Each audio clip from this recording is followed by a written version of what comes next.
میری شادی پسند کی تھی۔ شادی کے بعد سب کچھ ختم ہو گیا تھا۔ میں اپنے ماں باپ کی اکلوتی اولاد تھی۔ میری محبت کی شادی کرنے پر میرے باپ نے خودکشی کر لی تھی اور میری ماں دماغی توازن کھو بیٹھی تھی۔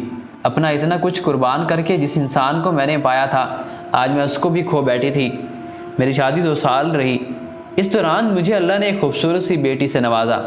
اللہ کی رحمت میرے لیے زحمت ثابت ہوئی اور بیٹی کی پیدائش کا سنتے ہی میرے شوہر مجھ سے ناراض ہو گیا اور اکثر گھر میں جھگڑا رہنے لگا۔ مجھے اب میرے رشتوں کی قدر ہونے لگی۔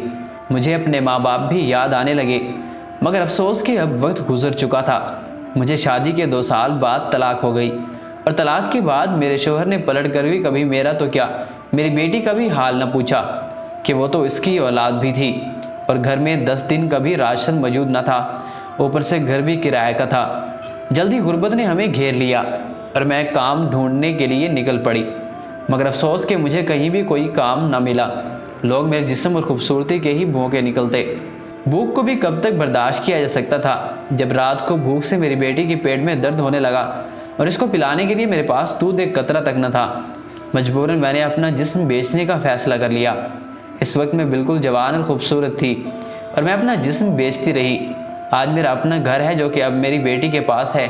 جب میرا کام چل نکلا تو سب سے پہلے میں نے ایک گھر کرایہ پر لیا۔ میں نے ایک ملازمہ کو رکھا جو رات کو میری بیٹی کا خیال رکھتی اور صبح فجر کی اذانوں کے ساتھ میں گھر پہنچ جاتی۔ بیٹی کے اٹھنے سے پہلے اس کے لیے ناشتہ بناتی، اس کو تیار کرتی اور اسکول بھیج دیتی۔ جب میرے حالات کچھ بہتر ہوئے تو میں نے اپنی ماں کو بھی اپنے پاس بلا لیا۔ ان کا دماغی توازن ٹھیک نہیں تھا۔ رات کو ان کو میں ایک کمرے میں بند کر کے کام پر جاتی، صبح آ کے ان کو نکالتی، نہلاتی اور ناشتہ کرواتی، اور یقین کرے وہ مجھے پہچانتی نہیں تھی، پھر بھی وہ مجھے میرے نام سے ہی بلاتی تھی۔ جب میری بیٹی میٹرک میں تھی تو اس کو مجھ پر شک ہوا۔ اس نے مجھ سے میرے کام کے متعلق پوچھا۔ میں نے اپنے کام والی سے بات کی اور اپنی بیٹی کو بتا دیا کہ میں مل میں کام کرتی ہوں۔ بیٹی کی ضد پر بھائی کی بتائی ہوئی مل کا دورہ کروایا۔ میری بیٹی پڑھائی میں بہت قابل تھی۔ اس نے میٹرک میں پہلی پوزیشن لی اور آگے بھی اس طرح کامیاب ہوتی رہی، اور آج وہ ایک بہترین اور مشہور ترین دل کی اسپیشلسٹ ہے۔ مگر افسوس کہ اس کے لیے میں نے کتنی قربانیاں دی۔ اس نے ان سب کو بھلا دیا اور آج مجھے ایک طواف کہہ کر گھر سے نکال دیا۔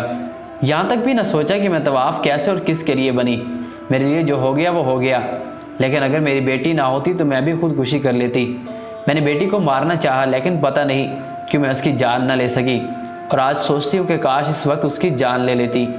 آج میری ماں مر چکی ہے اور میں اپنی ماں کو دیے گئے دکھ کی سزا کاٹ رہی ہوں۔ چاہے کتنی ہی مشکل اور پریشانی کیوں نہ ہو، انسان کو برائی کی طرف مائل نہیں ہونا چاہیے۔ کوئی ایسا کام نہ کریں جس سے آپ اپنے آپ کو معاف نہ کر سکیں اور اللہ تعالیٰ بھی آپ سے ناراض ہو۔ صبر انسان کو اپنی منزل تک پہنچا دیتا ہے، اور ماں باپ کی مرضی کے خلاف شادی نہیں کرنی چاہیے۔ اس سے آپ کو بھی سکون نہیں ملے گا اور آپ کے والدین بھی سکون سے نہیں رہ سکیں گے۔ انہیں ہر وقت آپ کی فکر ستائے گی۔ خدا را کچھ والدین کے بارے میں سوچے اور ان کی رضامندی میں راضی ہوں۔ اس طرح آپ بھی خوش رہیں گے اور آپ کے والدین بھی۔